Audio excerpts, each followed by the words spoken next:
ስቀበል ምን ሆኖ ነው ይሄ ሰውዬ አሁንም እንደዚህ የምታወራው ምትል ከሆነ ስለ ፈተና ደግሞ ጥቂት ነገር ተናግሬ ያበቃል። ሰዎች ፊት ስለነሷቸው፣ ፍቅር ስላልሰጧቸው፣ እንክብካቤ ስለነፈጓቸው፣ ትኩረት ስለሌላቸው፣ ስላላጨበጨቡላቸው፣ ቀይ ምንጣፍ ስላ አብረን ደግሞ እንከብራለን፣ አብረን ደግሞ እንወርሳለን ይላል እግዚአብሔር። አብረን ላንተ የዘመሩልህ ስትፈጠር ያጨበጨቡልህ እንዳንተ አይነት ውብ እንዳንተ አይነት ልዩ ስላንተ ፍቅር የተሰቀለልህ አምላክ እያለ ለምንድን ነው አንተ የምትሰቀለው? ለምንድን ነው ራስህን የምታራክስ? በዓለም መመዘኛ ውብ አልሆንክም ብለው ኤክስ ሲያደርጉብህ አሁን ብለህ ለምንድን ነው አንገትህን ዘለስ የምታደርገው?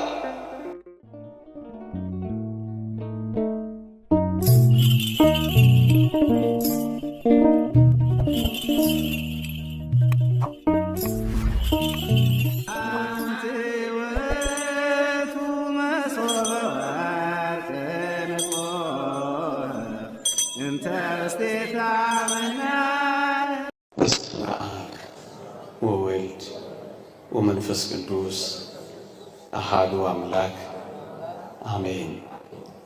ክቡራን አበው ካህናት፣ መምህራነ ወንጌል፣ የተወደዳችሁ የእግዚአብሔር ቤተሰቦች፣ የእመቤታችን የቅድስት ድንግል ማርያም የአስራት ልጆች፣ የቅዱሳን ወዳጆች እንደምን ሰነበታችሁ? አሜን። በቸርነቱ የጠበቀን በአጸደ መቅደሱ የሰበሰበን ስሙን እንድንጠራ ቃሉን እንድንሰማ ይረዳን የአባቶቻችን አምላክ የእኛም አምላክ ልዑል እግዚአብሔር ዘላለማዊ ስሙ የተመሰገነ ይሁን። ለቀደምት አበው ለነቢያት፣ ለቅዱሳን ሐዋርያት፣ ለሐዋርያውያን አበው፣ ለሊቃውንት የገለጸውን ጥበብና ምስጢር ለሁላችንም ይግለጽልን። ከዚህች ዕለት ከጻድቁ አባታችን ከአቡነ ሀብተ ማርያም ከሌሎቹም ቅዱሳን ይልቁንም ከእመቤታችን ከቅድስት ድንግል ማርያም በረከት ረድኤት ለሁላችንም ያሳትፈን። አሜን። ሰምተን ለመጠቀም እግዚአብሔር ይርዳን። አንተ የኔ ነህ። በዚህች ምሽት እግዚአብሔር ቢፈቅድ የምንማርበት የትምህርታችን ርዕስ ነው። ትንቢተ ኢሳይያስ ምዕራፍ 43 ቁጥር 1 ተቤዥቼሃለሁና አትፍራ፣ በስምህም ጠርቼሃለሁ፣ አንተ የኔ ነህ። የእግዚአብሔር ድምፅ ነው። የእግዚአብሔር ጥሪ ነው። የእግዚአብሔር ቃል ነው። ብዙ ጊዜ በዚህ ዘመን ወጣቶች ብቸኝነትም የትም እየተሰማን ብዙ ጊዜ የኔ ነህ ወላጆቻችን የእኛን ዓለም እኛም የወላጆቻችንን ዓለም ባለማወቃችን ብዙ ወጣቶች የበታችነት ደግሞም የብቸኝነት ስሜት እየተሰማቸው ራሳቸውን ሲጎዱ ይታያል። ለዚህ ነው ይህንን ድምፅ መስማት የሚያስፈልገው። አንተ የኔ ነህ የሚል አምላክ አለ። አንተ የኔ ነህ የሚል አፍቃሪ አባት አለ። በተለይ ወጣቶች ቤተሰቦቼ እኮ የኔን ዓለም አያውቁት፣ ቤተሰቦቼ እኮ ከኔ ዓለም ጋር አይተዋወቁ፣ አብረውኝ ይኖራሉ እንጂ እኮ አይረዱኝም።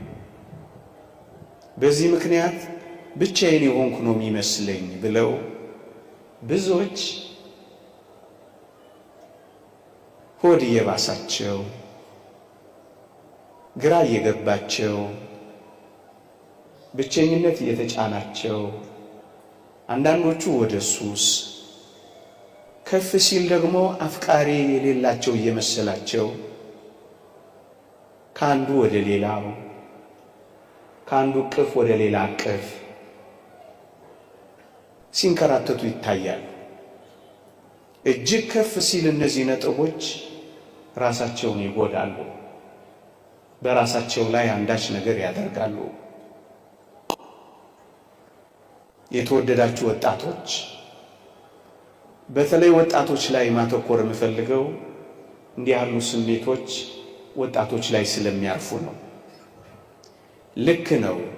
ወላጆቻችን ምናልባትም ዘመዶቻችን የእናንተን ዓለም ላይተዋወቁት ይችላሉ። ወደ እናንተ ማንነት ላይወርዱ ይችላሉ። የእናንተን ስብዕናና ክህሎት ላያደንቁት ይችላሉ። ስሜቶቻችሁንና ፈቃዳችሁን ላይገነዘቡም ይችላሉ። ምናልባት ታላላቆቻችሁ ወይም ወላጆቻችሁ ወጣቶቹ የእናንተን ዓለም ሊንቁትና ሊያንቋሽሹት ይችሉ ይሆናል። እናንተም የወላጆቻችሁን ዓለም እንደ ኋላ ቀር ትቆጥሩት ይሆናል። በዚህ መካከል በሚፈጠረው ክፍተት ተቷትቷችሁ እናንተም ብቻችሁን እነሱንም ለዓለማቸው ትታችሁ በብቸኝነት ምክንያት ድብታ ይዟችሁ ይሆናል። ጭንቀትም ገብቷችሁ ይሆናል። ግን አንድ እውነት እንንገራችሁ፣ እነዚህ የጠቀስናቸው ሁሉ የኔና የእናንተን ዓለም ባያውቁት የተወደደ መድኃኒታችን ኢየሱስ ክርስቶስ የእናንተን ዓለም ያውቀዋል። የእኛን ዓለም ቀምሶታል። አስተውሉ ወጣቶች፣ ይህ የተዋረደውን ሥጋችንን እንኳን ሳይቀር ጌታችን መድኃኒታችን ኢየሱስ ክርስቶስ ሰው በመሆን የኔና የእናንተን ሥጋ ተዋህዶታል። ወደ ሰውነታችን ገብቷል። የኔና የእናንተን ሥጋና ደም ተካፍሏል። የኔና የእናንተን ዓለም ያውቀዋል። እንዲህ ወዳለው ሰውነታችን ብቻ አይደለም፣ የኔና የእናንተን ዓለም በሚገባ አጣጥሞታል። ከኔና ከእናንተ መካከል በረት አካባቢ የተወለደ ማን ነበር? ከኔና ከእናንተ መካከል ሽታና ክርፋት ያለበት ውስጥ የተወለደ ማን ነበር? የመጨረሻውን መተው፣ የመጨረሻውን መረሳት፣ የመጨረሻውን መገፋት እንደ አምላካችን የቀመሳለ ይመስልሃል? እህቴ ሆይ ተገፍተሻል። እንግዲያውስ መገፋትን አምላክሽን ቀምሶታል። ወንድሜ ሆይ ብቻህን ተትተሃል። ብቻውን በመተው ያንተን ብቻነትን ጭምር ቀምሶታል። ሽታና ክርፋታችንን እንኳን ሳይቀር ጋር ሆኖ የተወለደው። ይሄን ብቻ አይደለም ወጣቶች ሆይ ዓለማችንንማ በደንብ አድርጎ አጣጥሞታል። የመገፋት ጥጉን፣ የመጠላት ጥጉን መድኃኒታችን ኢየሱስ ክርስቶስ አጣጥሞታል።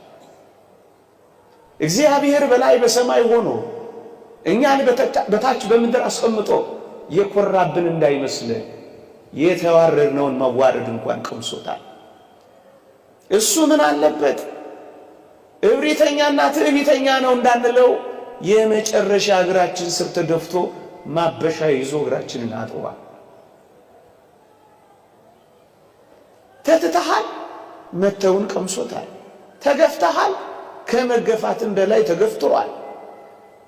ድሃ ሆኗል፣ የመጨረሻውን ድህነት አጣጥሟል። ዓለማችንንማ በደንብ በሚገባ አጣጥሞታል።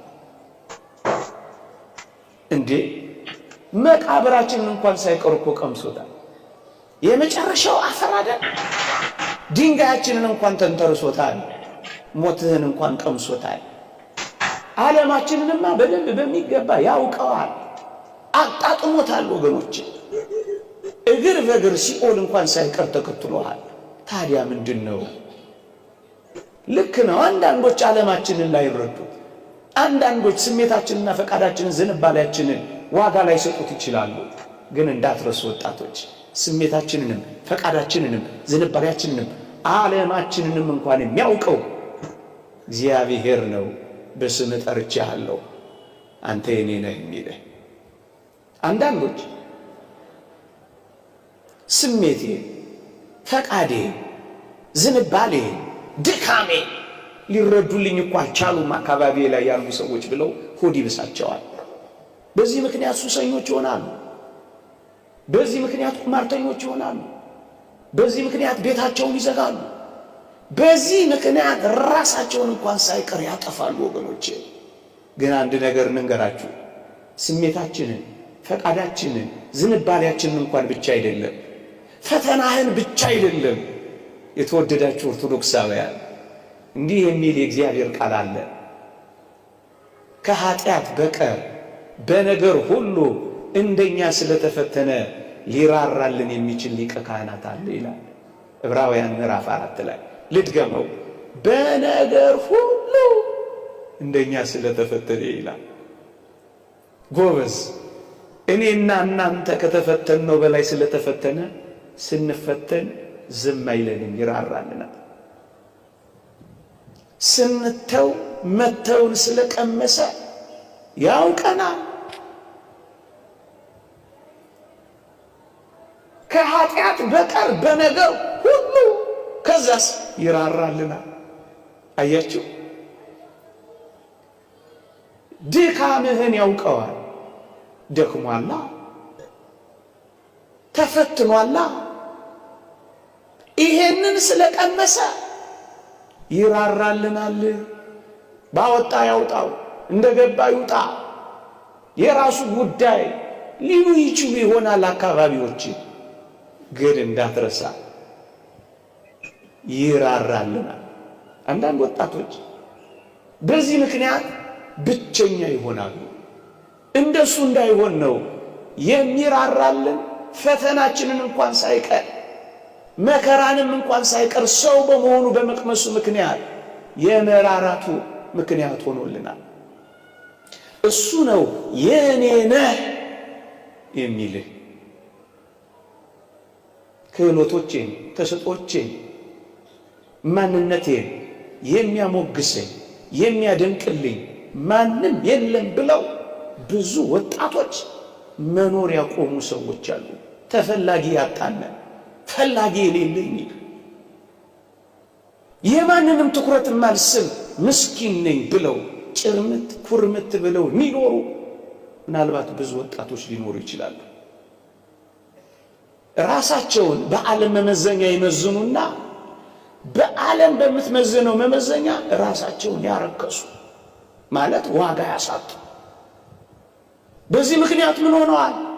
አንገታቸውን ቀብረዋል።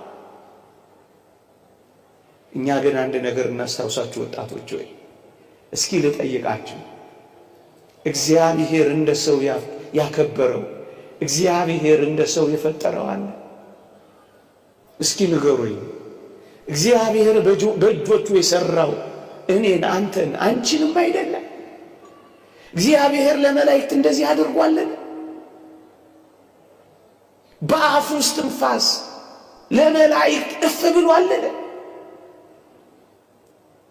እንደኔና እንደና አይነት ድንቅ ፍጥረት በምድር ላይ ታይቶ ይታወቃል? ታስበው ዘንድ ሰው ምንድን ነው? ሰው ምንድን ነው? ትሞትለት ዘንድ ሰው ምንድን ነው? ከሰማይ ተወርድለት ዘንድ በቤተልሔም ትወለድለት ዘንድ እርቃንህን ትሆንለት ዘንድ ችንካር ታጠልቅለት ዘንድ ሰው ምንድን ነው? እግዚአብሔርን ከዙፋኑ የሳበ ከሰው በቀር ማን አለ እንዴ? በእጆቹ አፈር ዘግኖ ብቻ አይደለም፣ በእጆቹ ትንካር ተክሎ የችንካር ቀለበት አጥልቆ የፈጠረው እንዳንተ ያለ ማን ነው? ስንፈጠር መላእክት ይፈጠር ብለው መላእክት ሁሉ ለማየት የናፈቁት አንተ እኮ ልዩ ፍጥረት ነህ። ግሩምና ድንቅ ሆኜ ተፈጥሬያለሁ ያለውን ዝማሬ አታውቀውም? አልሰማህም? አንተ ልትድን ስትል እኮ ነው መላእክት መጥተው የዘመሩልህ። የሰማይ ሰራዊት ላንተ የዘመሩልህ፣ ስትፈጠር ያጨበጨቡልህ። እንዳንተ አይነት ውብ፣ እንዳንተ አይነት ልዩ የት አለ መሰለህ?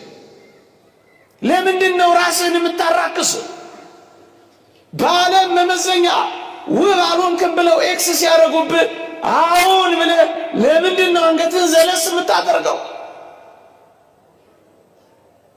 ክህሎቶችን፣ ተሰጦችን፣ ማንነትን፣ ውበትን እንደ እግዚአብሔር ያከበረ አንተም የእግዚአብሔርን ቃል እንደው እንደ ሰው እግዚአብሔርን የናቀው የለም። ደግሞስ በምድር ላይ ለሰው እንደ እግዚአብሔር ያከበረው የለም።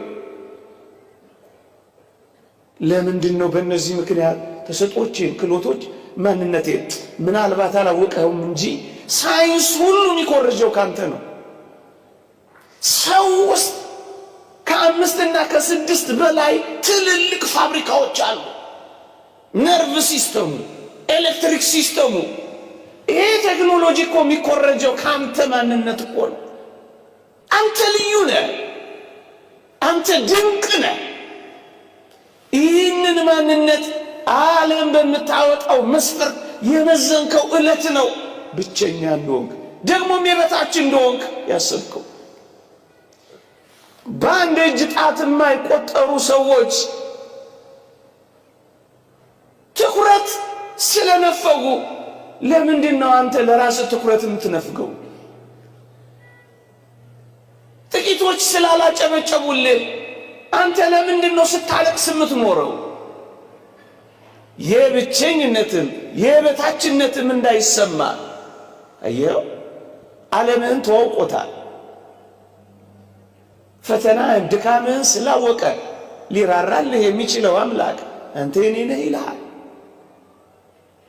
ደግሞም ክህሎቶችን፣ ጸጋዎችን ማን ተናግሮት ይጨርሰዋል ከባለቤቱ በቀር? አንዳንዶች የበታችን ብቸኝነትም ሲገባቸው አፍቃሪና ተንከባካቢ እንደሌላቸው ስለሚቆጥሩ ወገኖቼ የሚወደኝ ማንም የለም ብለው ራሳቸውን እንኳን እስከ ማጥፋት ይደርሳል። ሰሞኑን አንድ ጻል ሰምቻለሁ። እማዬ አትወደኝም ብሎ ጽፎ ራሱን ያጠፋች። እውነት ነው ወጣቶች ሆይ መወደድን፣ መፈለግን፣ መፈቀርን እንደምትፈልጉ ይታወቃል። ግን አንድ ቃል እናስታውሳችሁ። የእግዚአብሔር ቃል እንዲህ ይላል፣ በዘላለም ፍቅር ወድጄሻለሁ ይላል። ይህ የሚለው እግዚአብሔር ነው። እግዚአብሔርን የሚያህል አፍቃሪ አምላክ እያለ የሚያፈቅረኝ አጣሁ ማለት ምንኛ ምስኪንነት ነው የሚሆነው እንዴ! ቢሰጡ የሚያልቅባቸው፣ ሞልቶ የሚጎልባቸው፣ ፊታቸው አብርቶ የሚወይብባቸው የዚህ ዓለም ጥቂት ሰዎች ፍቅር ነፈጉኝ ብሎ ሰው ለራሱ ክብርና ፍቅር እንዴት ይነፍጋል? እናንተ ኦርቶዶክሳውያን ወጣቶች ሆይ በዘላለም ፍቅር ወድጄሻለሁ የሚለው ባለ ጸጋው እግዚአብሔር ነው፣ ሰጥቶ ማያልቅበት። ይሄን ፍቅር ታውቁት ይሆን ወገኖቼ? የዚህ ዓለም ፍቅር እኮ አጣሁ ብለው ምናልባት እጮኛ ስላላፈቀራቸው፣ ምናልባት ባል ስለከዳቸው፣ ኑሮ ሁሉ የከዳቸው የመሰላቸው ብዙዎች ራሳቸውን ባሳዛኝ ሕይወት ውስጥ ከተዋል። አንዳንዶች መጠጥ ቤት ውስጥ ከሚጠረግ የቢራ ጠርሙስ መክደኛ ጋር አብረው የሚጠረጉ ሆነዋል። አንዳንዶቹ ጉበታቸውን እንኳን እስኪያፈርሱ ድረስ በመጠጥ ውስጥ ኖረዋል። አንዳንዶቹ ሕይወት ጨልማባቸዋለች። የተወደዳችሁ ኦርቶዶክሳውያን እኛን በዘላለም ፍቅር ወድጄሃለሁ የሚለው ግን መለወጥ የሌለበት ፍቅር። እኛ እኮ ያጣነው የሚለወጥ ፍቅር ነው። ወረተኛ ፍቅር አጣው ብለን እኮ ነው በራሳችን ላይ አንዳች ነገር ማድረግ የጀመርነው። ጠዋት አፍቅሮ ማታ ለሚጠላ፣ ስቆ ለሚነክስ፣ አብርቶ ለሚጠፋ፣ ወዶ ለሚጠላ፣ ፊት ሰጥቶ ኋላ ጀርባ ለሚሰጥ በጣም ጥቂት ፍቅር ያለው ስናጣ ራሳችን እስከ ማጣት ይመረናል። ወረት የሌለበት አፍቃሪ ይልቁንም ምንኛ በደለኞች ብንሆን እንኳን የሚያፈቅረን እግዚአብሔር በዘላለም ፍቅር ወድጄሻለሁ የሚለውን ትሰማላችሁ። የመፈቀርን ስሜት በሌሎች ዘንድ የመፈለግን ስሜት ብቻ ሲያጡ ሁሉንም ነገር የሚያጡ ምስኪን ወጣቶች ብዙ ናቸው። ከአንዱ ፍቅር ወደ ሌላ ፍቅር ህልውናቸውን ለማረጋገጥ መወደዳቸውን ለማረጋገጥ ሲሉ አንድ የማይበቃቸው ግን እንደወጡ የሚቀሩ ወጣቶች ብዙ ናቸው። ያንንም ለማየት ሲንገላቱ ሳይመለሱ የሚቀሩ ፍቅር አይደለም ጥላቻ እንኳን ያልበቃቸው ብዙ ወጣቶች አሉ። ለዚህ ነው ይሄንን ድምፅ መስማት የሚያስፈልገው። በዘላለም ፍቅር ወድጄሻለሁ። ወረት የሌለበት አፍቃሪ ይልቁንም በደለኛና ኃጢአተኛ ስንሆን የበለጠን ይወደን የበለጠን ያፈቅረን። ሀባሃለወጥ ብዝህት ኃጢአት በየተበዘ ጸጋ እግዚአብሔር በደል በበዛችበት በዛ ፍቅሩ የምትበዛልን እኛ አያችሁ። ጀርባ የማይሰጥ ፊት የማያጠቁር ግንባር የማይቋጠር ሻካራ ቃል የማይነጋገር እናንተ ወጣቶች ሆይ እንኳን የኔና የእናንተ ጥቂት ቀርቶ የዓለሙ ሁሉ ኃጢአት ፍቅሩን ያለወጠበት አምላክ እንዳልሆነ ረሳችሁት? እሱ ነው በዘላለም ፍቅር ወድጄሻለሁ የሚለው። መለወጥ የሌለበት ያውነት፣ ማጣት የሌለበት ባለጠግነት፣ ደግሞስ አድሎ የሌለበት ፍቅር እንዴት ይደንቃል! እኔ በጣም የሚያስደንቀኝ በመንኮራኩር የተፈጩትንም የሆነ ስንዴ አስፈጭተው መስዋዕት ያቀረቡትንም ሁለቱንም እኩል የሚያፈቅር ፍቅር፣ ላባቸውንም ያንጠፈጠፉትን ደማቸውንም ያፈሰሱትን እኩል የሚያፈቅር ፍቅር እንዴት ይደንቃል! እንዴ ሜዳ ላይ የተጎተቱንም ደግሞስ እንዴ ምንጣፍ የጎተቱ እኩል የሚያፈቅር እሱ ነው አፈቅርሃለሁ የሚለው። ይሄንን ድምፅ ይሰሙት ይሆን ወጣቶች? እኛን በማፍቀር የሚኖር አምላክ እያለ ለምን ራሳችንን በመጥላት እንኖራለን? ወጣቶች ስላንተ ፍቅር የተሰቀለልህ አምላክ እያለ ለምንድን ነው አንተ የምትሰቀለው? የሞተልሽ አምላክ እያለ ምን በወጣሽ ራስሽን ነው የምትገዢው? መራራ ሐሞት የተጎነጨ አምላክ እያለ መርዝ መጠጣት ይገባል? ወጣትነቱን ለኛ የሰጠ አምላክ እያለ ወጣትነታችንን ለዲያብሎስ መገበር ይገባል? እናንተ ወጣቶች ወይ ደግሞ ብዙዎቻችን ደግሞ ሁላችን ተስማምተን ሽፍታነት ጠላ የለ፣ አጋችነት ጸየፍ የለ። የተወደዳችሁ ወገኖቼ ብቸኝነትን፣ የበታችነትን፣ አፍቃሪ በማጣትን ሱሰኛ ሆኖ ቁማርተኛ ሆነው ራሳቸውን በተለያየ ምክንያት ጎድተው ደግሞ ማጥፍተው የሚኖሩ ሰዎች በራሳቸው ላይ የሚሸፍቱ እንጂ ሌላ ምን ይሆናሉ? ሽፍታ ከጠላችሁ ሰው በራሱ ላይ እንዴት ይሸፍታል? አጋሽ ከጠላችሁ ሰው ራሱን በእንደነዚህ አይነት አጥፊ ነገሮች እንዴት ያገታል? እንዴ ጌታችን ዲያብሎስን ከሚያህል አውሬ ካዳነን በኋላ ራሱን በተለያዩ ነገሮች የሚያደክምና የሚያጠፋ ሰው በራሱ ላይ የሚነሳሳ ጨካኝ አውሬ መሆኑ አይደል? አንበሳ ራሱን ሲበላ አይታችሁ ታውቃላችሁ? በመጠጥ እኮ ራሳችንን በላ ነው እንዴ! በሱስ እኮ ራሳችንን በላ ነው። በማደንዘዣዎች እኮ ራሳችንን በላ ነው። በመርዝ እኮ ራሳችንን በላ ነው።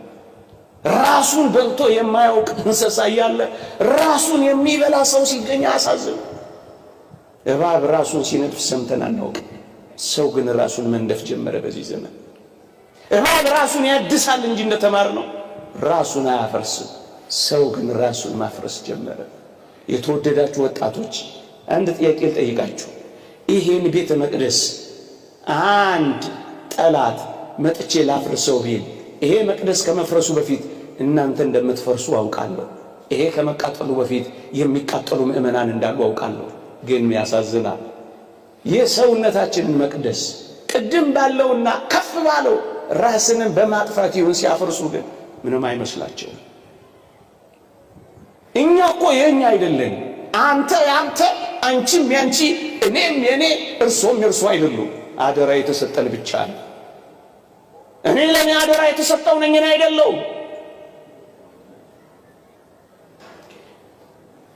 የበታችነትን፣ ብቻነትን፣ አፍቃሪ ማጣትን፣ ተንከባካቢ ማጣትን ጭርምት ኩርምት የሚያደርጋቸው ብዙ ወጣቶች መጨረሻ ላይ የሚሉት ምን እንደሆነ ታውቃላችሁ?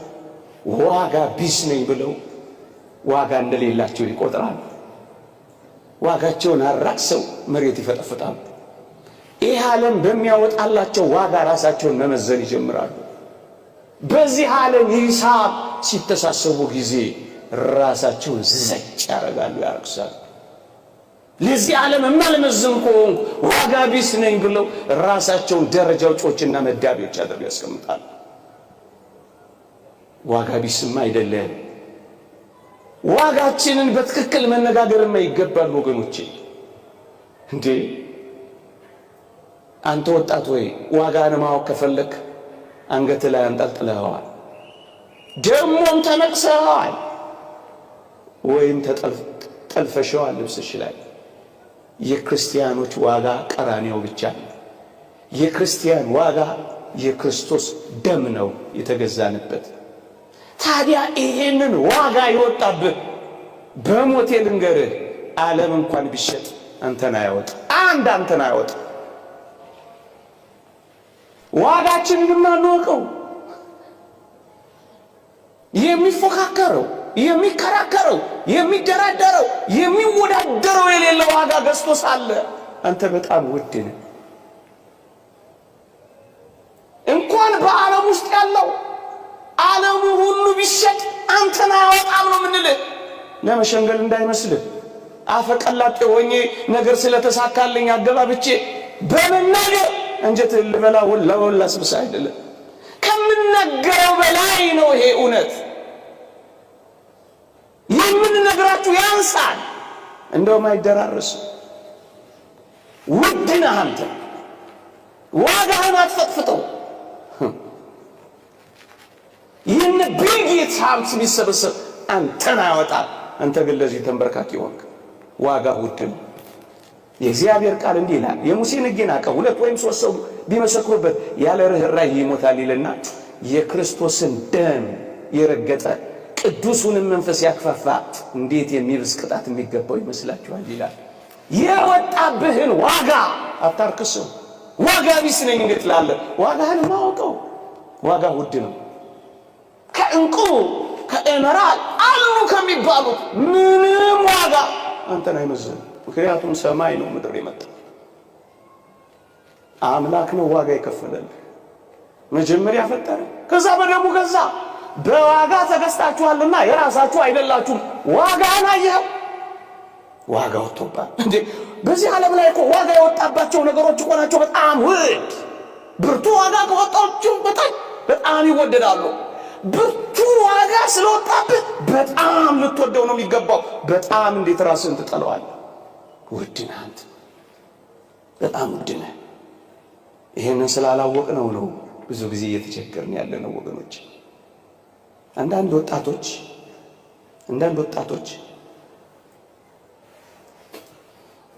በዙሪያቸው ያሉ ጥቂት ሰዎች ፊት ስለነሷቸው፣ ፍቅር ስላልሰጧቸው፣ እንክብካቤ ስለነፈጓቸው፣ ትኩረት ስለሌላቸው፣ ስላላጨበጨቡላቸው፣ ቀይ ምንጣፍ ብቻ ብዙ ነገር ዓለም አይወደኝም፣ ዓለም እኮ ጠልቶኛል ብለው ራሳቸውን ይጠላሉ። ሰው ዋጋ ስላልሰጣቸው የራሳቸውን ዋጋ ማሳነስ ይጀምራሉ። የምር አንተ ወጣቶች እስኪ እንነጋገር እኮ የትኛው ዓለምን የጠላህ አንተ? በአንድ እጅ ጣት የማይሞላ ቁጥር ያለው ሰው ዓለምህን ሁሉ ያጨልምብሃል። የምትመዝነው ምናልባት በጮኛ ምናልባት በጓደኛ ወይ ምናልባት በቤተሰብ ብቻ ነው አይደለም። ዓለም ይሄ አይደለም። ይሄማ በጣም ጥቂቱ ነው። እኔ ግን ሌላ ዓለም ላሳይ። ምን አይነት ዓለም? አንተን የሚወድ ሌላ ዓለም፣ ባንተ ላይ ትኩረቱን ያደረገ የሚናፍቅህ ሌላ ዓለም አለ። የተወደዳችሁ ኦርቶዶክሳውያን ይሄ የሚታየው ዓለም ያጠቃላዩ ዓለም 20% አይሞላም ይላል አንድ ሊቅ። የማይታየው ዓለም 80% አይታይም። እየሰማችሁ ይሄ በምታየው ጥቂት ነገር ቅስም አይሰበር። በምታየው ጥቂት አለማፍቀር ራስህን አታጥፋ፣ ሕይወትህንም አታጨልም። የማይታየኝ የሚፈልገኝና የሚወደኝ 80% ዓለም ያለኝ ነኝ እኔ። ምን የእግዚአብሔር ቃል በግልጽ ይናገራል። ወደ አእላፋት መላእክት ደርሳችኋል ይላል። አእላፋት መላእክት እኛን ይወዱናል። አእላፋት መላእክት እኛን ይናፍቁናል። አእላፋት መላእክት እኛን ይጠብቁናል። አብረናቸው እንድንዘምር፣ አብረናቸው እንድንኖር። እኛ አየህ የማይታየው ሌላ ዓለም የቱ? የመላእክት ዓለም ይሁን። የታላላቅ ወንድሞች ዓለም አለ። ማር ይስሐቅ እንደተናገረው ታላላቅ ወንድሞቻችን ናቸው። እንዴ አንተ ያየኸው እኮ ጥቂት ዓለሙን ነው እና በሱ ትከፋለህ። ዓለም ጠልቶኛል ትላለህ። የወንድሞቻችን ከሳሽ ተጥሏል ተብሎ የተነገረው ወንድሞቻችን አሉ፣ ይወዱሃል። ይሄን ደግሞ ላሳየ። በአንድ ኃጥእ ንስሐ መግባት በሰማይ ታላቅ ደስታ ይሆናል ይላል አይደል? አንተ ወደዚህ ስትመጣ የሚዘምር የወንድሞች ጉባኤ በሰማይ አለ። ታዲያ ለምንድን ነው ጥቂት ቁጥር እጅ እያየህ ተስፋ የምትቆርጠው፣ ራስን የምታጠፈው፣ ጭር የምትኮርመት የምትለው፣ ፊትን በማዲያት የምትጠብሰው፣ ጉበትህን ደግሞ በመጠጥ የምታፈርሰው፣ ደግሞም ገመድ አንጠልጥለህ የምትሞተው? ምን በወጣ ሌላ ስልንገራችሁ ናው ምኑ ዝርዝሬ እነዚህን 80%ቶች ልግለጽላችሁ። በገነት ያሉ አጸደ ነፍሳት፣ በብሔረ ሕያዋን ያሉ፣ በብሔረ ብፁዓን ያሉ፣ ከገጸ መሬት የተለዩ ግሁሳን፣ ደግሞ በገጸ መሬት ውስጥ ያሉ ስውራን። ኧረ ስንቱ 80% አለ ስላችሁ ማረጋገጥ ትችላላችሁ። ታዲያ የትኛው ዓለምን የጠላህ አንተ? ማን ስለማ ሌላ ዓለም ይሄንን ዓለም በደንብ ላሳያችሁ። ንዑድ ክቡር የሚሆን ሐዋርያ ጳውሎስ በረከቱ ትደርብንና እንዲህ አለ፣ ክርስቶስ በእናንተ ውስጥ እስኪሳል ድረስ ዳግመኛ ስለ እናንተ ምጥ ይዞኛል ይላል። ምጥ የሚያዝ ወንድም አለ። ከፈለክ አንተን በመናፍቅ ምጥ የሚያዝ የሚጨነቅልኛ ይህም ከአልዋሪቆን እስከ ደማስቆ ከተንከራተተው ከሐዋርያው በላይ ስላንተ የሚጨነቅ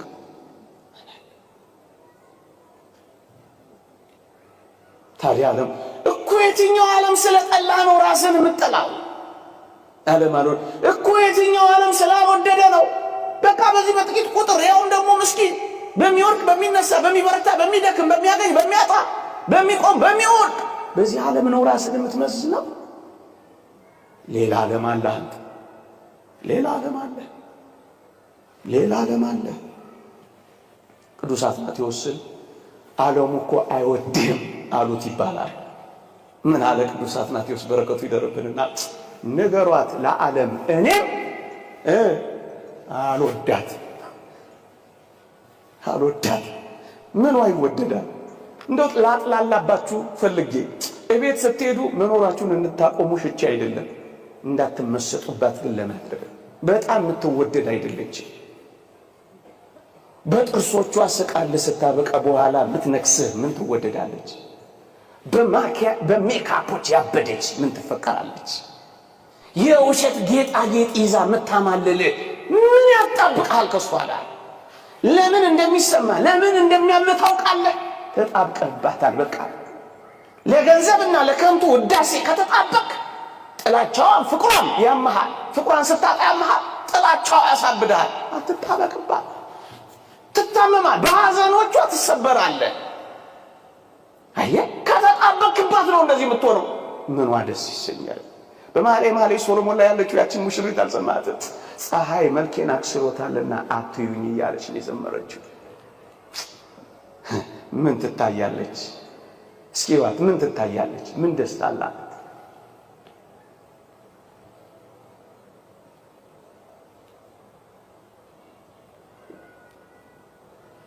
ዋጋ ቢስ ነኝ ያሉ ወጣቶች ነው እንደዚህ የሚሆኑት። የተወደዳችሁ ኦርቶዶክሳውያን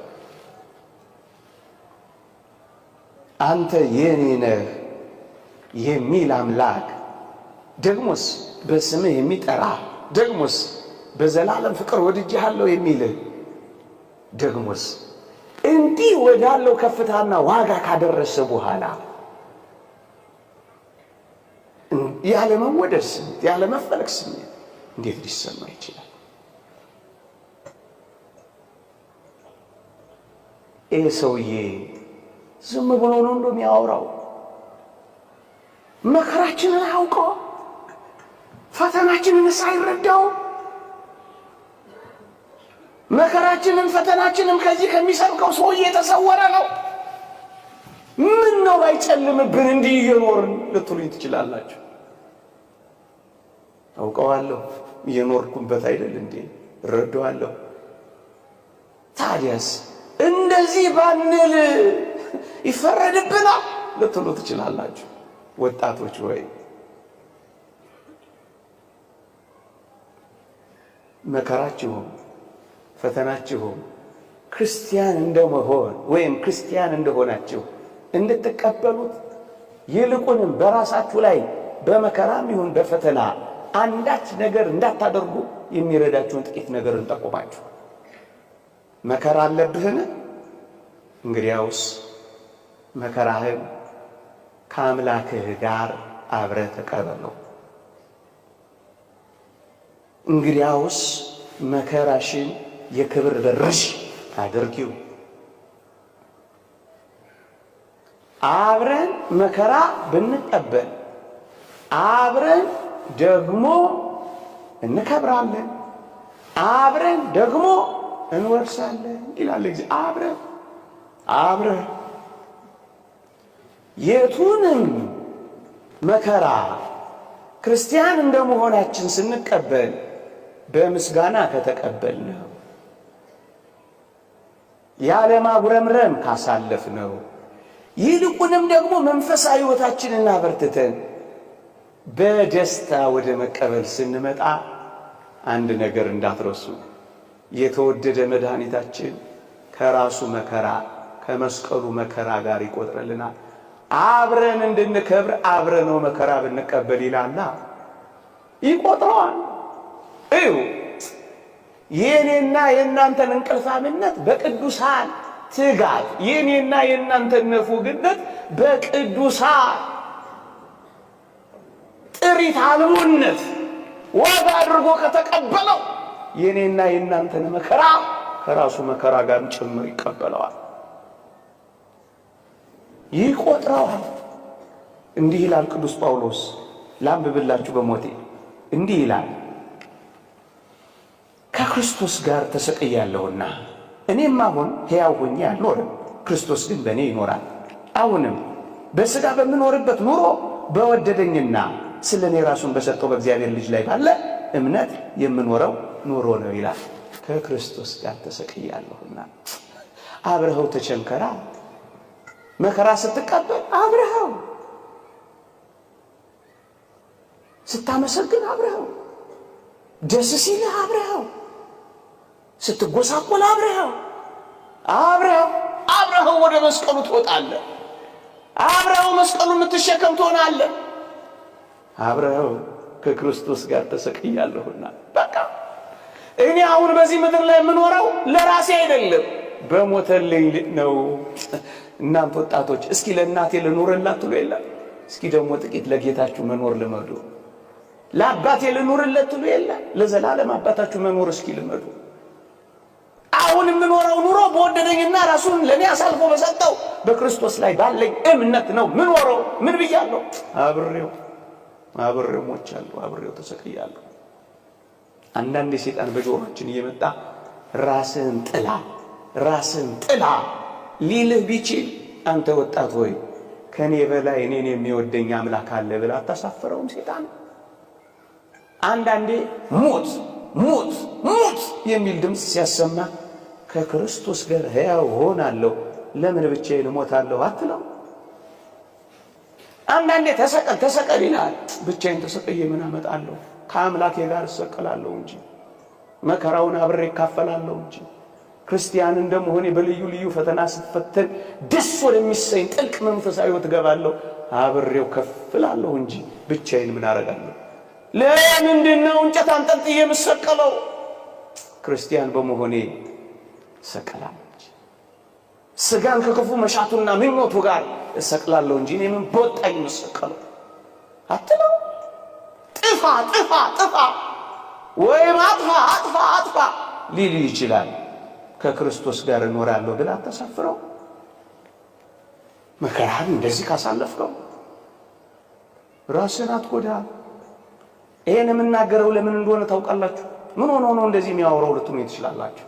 አላውቅም። ብዙ ነገር ከዚህ እኛ ከምንኖርበት ጀርባ ያለ አንድ ትልቅ ሰፈር የዛሬ 2 ወር በአንድ ሳምንት ውስጥ 6 ነው 8 ልጆች ናቸው ራሳቸውን ያጠፉት። እንደውም 2 ጓደኛ ማቾች አርሰናልም ስንሄድ አብረን፣ ጌምም ስንጫወት አብረን፣ ስቴዲየምም ስንሄድ አብረን፣ ፕሪሚየር ሊግም ስናይ አብረን፣ እንዴት ብቻህን ትሞታለህ ብሎ ጓደኛው አብሮ ተከተሉ። ምንድነው እንደዚህ ሆነው? ወላጆች ወይ ልጆቻችሁን አታውቋቸው? ዓለማቸውን አትረዱት? አንዳንዱ የትምህርት ዓለሙ ሲጨልምበት ሕይወቱን ሁሉ ያጨልማል። ምስኪን ነው። አንድ ሳብጀክት ኤፋ መጣህ ማለት ምናልባት ቀኑ ሊደብርህ ይችላል እንጂ ዘመንህን ሁሉ ሊደብረው ይችላል። ማትሪክ አላመጣህም ማለት ሰማይና ምድር ተደፋ ማለት ነው። ሕይወት እኮ ዘርፏ ብዙ ነው። ገና ያልተሰራ ብዙ ዘመን አለ። ገና ያልተሰራ ብዙ ስራ አለ። ለምንድን ነው በራስ ላይ የምትወስነው? ሞት ሲል ሞት ምን ቦጣ? አንተ ብቻ ተሰቅለ ምን ታመጣለህ እንዴ? አንድ ሰሞንማ በዚህ በማህበራዊ ሚዲያ እኮ ፋሽን አድርገውት ነበር። ብንሄድ ይሻል እኮ። የት ነው የምትሄዱት? ብሄድ ይሻለኛል። አይሻልም። የሚሻለው እንደ ንዑድ ክቡር ጳውሎስ ከኖርክ እውነት ነው ይሻላል። ሃይማኖትህን ከጠበቅ፣ በተጋድሎ ከኖርክ፣ ሩጫህን ከፈጸም፣ በጽድቅ ከተመላለስ፣ በትሩፋት ካሸበረቅ፣ ክርስቲያን ከሆንክ ሂድ። ምን ታደርጋለህ? ኑሮ ስለከበደኝ ግን ይሄዳል ይባላል እንዴ? የት ነው የምትሄጂው? እንዴ የዚህ መከራ እጥፍነቱ የማይቆጠር ሌላ መከራ ጋር ተረት መስሎ ነው ይሄ። ልብሄድ ይሻለኛል። አትሂድ እንዴ! ይህን ሁሉ ፈተና ስቀበል ምን ሆኖ ነው ይሄ ሰውዬ አሁንም እንደዚህ የምታወራው የምትል ከሆነ ስለ ፈተና ደግሞ ጥቂት ነገር ተናግሬ ያበቃል። መከራን እንዲያስተናግደው ብቻ ነው ተሰቀለበት። ምን ታረጋለህ? ማንን ትቤዣለህ? ማንን ታድናለህ? ፈተና ካልክ ግን ማክሲመስ የተባለ አንድ ሊቅ 3 ነገር ነግሮናል። እንዲህ ይላል፣ በሞቴ ስማኝ። ፈተና በአንዳንዶች ዘንድ ከቀደመ ኃጢአታቸው ሊያነጻቸው ይመጣል ይላል። ክርስቲያን ሆነ ፈተና የምትቀበል ከሆነ እሰይ፣ ኃጢአትህን ያነጻልሃል፣ በደልህንም አጥርግርጎ ይወስድልሃል። ከቀደመው ኃጢአታቸው ሊያነጻ ይላካሉ። ሰሞኑን እዚህ ሎስ አንጀለስ ካሊፎርኒያ ይሄ ሰደድ እሳት ሰምታችሁ የለም? ቤቱ ከተቃጠለ ንብረቱ ከወደመው ሰው አንዱ ዘ ፓሽን ኦፍ ክራይስት የክርስቶስን የሕማማት ፊልም የሰራው ቢል ጊብሰን የሚባለው ፕሮዲውሰር አንዱ ነው። ተጠየቀ፣ ሰምቼዋለሁ ኢንተርቪው። ምን ተሰማ አሉት። ይሄ ለእኔ መንጻት ነው፣ ኢትስ ፒውሪፊኬሽን ነበር ያለው። ጥርግ አድርጎ ሰደዋው እንደማለት ነው። ኃጢአቴን የሚያነጻልኝ ከሆነ ፈተና ይሰይ፣ ለጽድቅ የሚያበቃኝ ከሆነ እሰይ። ከቀደመው ኃጢአት ሊያነጻኝ ይመጣል። በቃ ሁለተኛ ክርስቲያን ሆነ መከራን ከተቀበልክ በሌሎች ዘንድ ደግሞ ይላል ያላቸውን ፍጽምና የበለጠ ሊያሳምር ይመጣል ይላል። የበለጠ ውብ ሊያረግ፣ የበለጠ ሊሰነግልን፣ የበለጠ ሊያሳምርልን ይመጣል። ሶስተኛ በሌሎች ዘንድ ደግሞ ይላል ሊመጣ ላለው ነገር እንዲዘጋጁ ለማድረግ ይመጣል ይላል። ሌላ መከራ ካለ ያሁኑ ፈተና እየሰራ ነው። ምርጥ ሸክላ የሚሰራው በብዙ እሳቶች መካከል አልፎ፣ ቆንጆ ጠንካራ ዕቃ የሚወጣው ብዙ ተፈጭቶና ተቦክቶ ነው። ይህ የሰራኝ ነው በል። ለምንድነው ራስን የምታፈርሰው? ለምንድነው ራስን የምትገለው? ለምንድነው ሱሰኛ የምትሆን? ለምንድነው ቁማርተኛ የምትሆን? ለምንድነው ጭርምት ኩርምት ብለህ ሕይወት እንደጨለመችብህ የምታስብ? ደግሞስ አንድ ምስጢር ልንገራችሁ እንዴ ዲያብሎስ እስኪ ልጠይቃችሁ። መጀመሪያ ሌባ ልጠይቃችሁ። አንድ ሌባ ቤት ሰርስሮ ግድግዳ ጥሶ ግንብ ደርምሶ ጉድጓድ ቆፍሮ ቤት ውስጥ ገብቶ የሚሰርቀው ባዶ ቤትን ነው ወይስ ሀብት የሞላበትን ቤት ነውም? አይደለም። እንግዲያውስ ዲያብሎስ በብርቱ የሚታገል ከሆነ ባዶ ስላልሆንክ ነው። ይሄ ነው እውነቱ። ሃይማኖት የሚባል ሀብት አለ፣ ተስፋ አለ፣ የመንግስተ ሰማያት። ለዛ ነው የሚታገል። ባዶ ብትሆንማ ምን ያታግለዋል? ትቶ ነበር የሚሄደው። አንተ ባለጸጋ ነህ። ሃይማኖት አለ፣ ምግባር አለ፣ ተስፋ አለ። እሱን ሊያስጥልህ ነው። ደም ተቃብተሃል። እንዴት ቆሞ ሊያጨበጭብልሽ ትፈልጊያለሽ? ሊያፏጭልህ ትፈልጋለህ? ሊያሞግስ ትፈልጋለህ? አይደለም። ሀብት አለ። ሀብት ስላለ ሶስተኛ የተማሪዎች እውነት የሚገለጠው በፈተና እንደሆነ ክርስቲያን የመሆናችን እምነት የአምልኳችን ጽናት የሚለካው አንዳንዴ እንዲባሉ ፈተናዎች ሆነ ይከተለኛል። እዛ ማቴዎስ ወንጌል ምዕራፍ 8 ላይ ምንድነው የሚለው? አስደናቂ ቃል አለ እኮ። ወደ ማዶ እንዲሻገሩ አዘዛቸው ይላል። የብሱን ሲከተሉት ነበር። አሁንስ የብሱን የተከተሉትን ያውቃቸዋል። አሁንስ በወጀብና በአውሎቹ መካከል ከኔ ጋር የሚሄዱትን ልወቃቸው ብሎ እኮ ነው ወደ ማዶ እንዲሻገሩ ያዘዛቸው። የብሱን ተከትለው ይሆናል ማይበሉና ወጀብ ውስጥ ሳብረህ ትገባለህ። እሱን መለካት አለበት። ዝም በሚልበት ጊዜ ትከተለዋለህ። እሱን ማየት አለበት። የምትወርድ የምትሳፈር የምትቀሰቅስ የምታንኮራፋ መሆን በምን ይገለጣል? ሶስተኛ አራተኛ ፈተናው የሚመጣብን ትኩረታችን የተወደዳችሁ ኦርቶዶክሳውያን እግዚአብሔር ሳይመጣ እንደማይቀር ሳይሆን ቀኑ ላይ ነው ትኩረታችን። ለዚህ እኮ ነው የምንፈተነው። መቼ ነው የሚመጣው? መቼ ነው የሚሆነው? መቼ ነው ስለምንል እኮ ነው። እግዚአብሔር ግን ሳይመጣ አይቀርም አላችሁ፣ ግን ትረጋጋላችሁ። መከራህንም ፈተናህንም እንደዚህ ካየኸው ትበረታለህ። አንድ ሁለት ሶስት ነገር ተናግሬ ብቻ በቃል። በተለይ ቅድም እንዳልኳችሁ መጠጥ በመጠጣት ተስፋ ቆርጠው ራሳቸውን ለሚያፈርሱ ብሔር ነው የሚሻለው እያሉ በተለያየ መንገድ ራሳቸውን ለሚያጠፉ ሰዎች ጥቂት ምክሮችን ለመሰንዘር ያክል።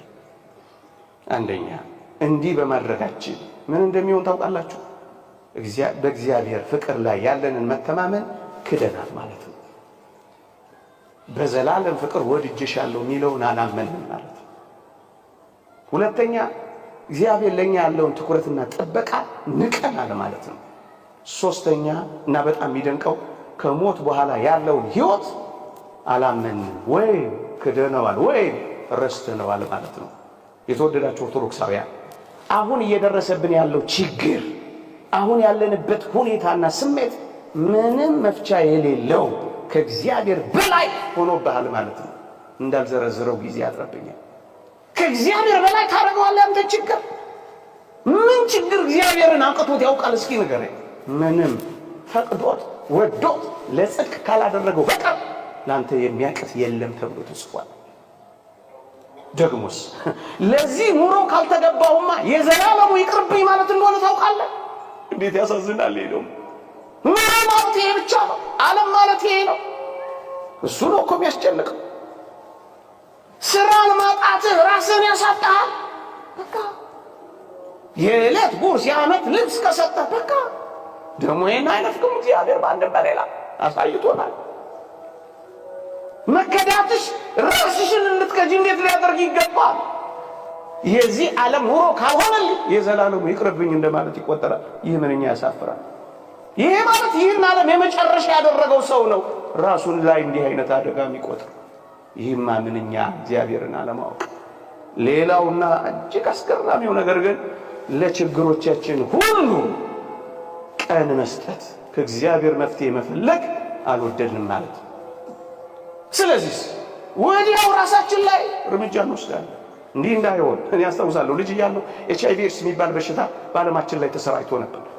በጣም ልጅ እያለሁ እጅግ የሚያማምሩና የሚያሳሱ ቆነጃጅት፣ ብርቱ የሆኑ ጎበዛዝት ወዲያው በበሽታው ሲያዙ አስታውሳለሁ በርካታ ልጆች በአንድ መንደር ውስጥ ራሳቸውን ያጠፉ ጀመር። ግን ከጥቂት ጊዜ በኋላ ምን እንዳስተዋልኩ ታውቃላችሁ? ከበሽታው ጋር የሚኖሩ ግንስ በጣም ተስማምቷቸው የሚኖሩ ሰዎች አሁን አሉ። ወልደው ከብደው ድረው አሁን በመካከላችን የሚኖሩ አሉ። ለምን?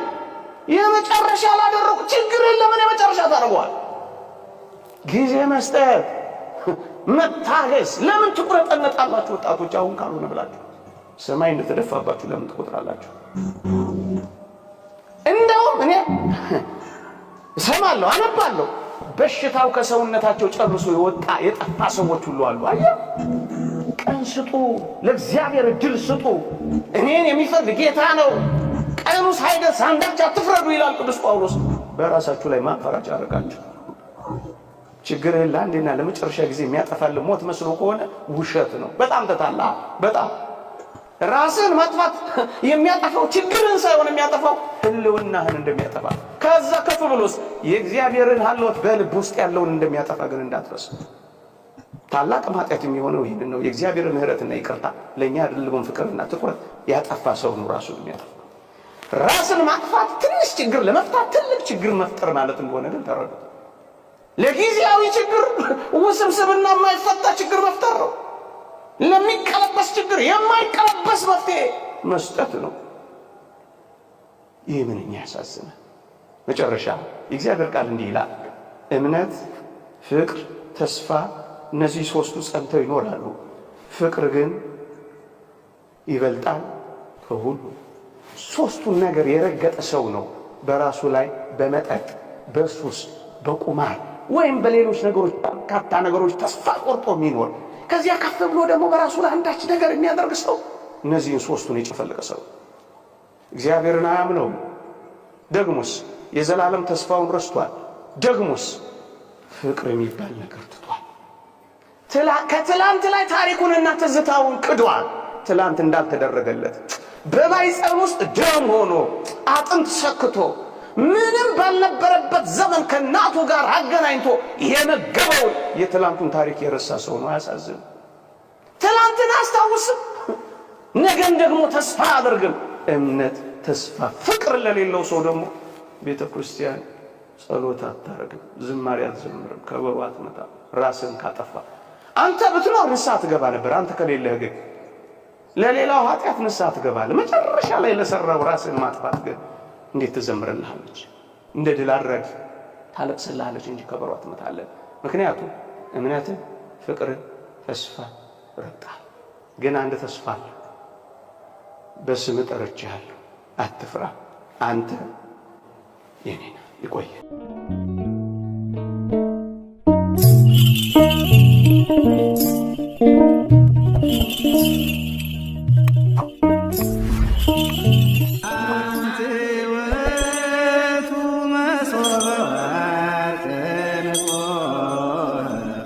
እንተ እስቴታ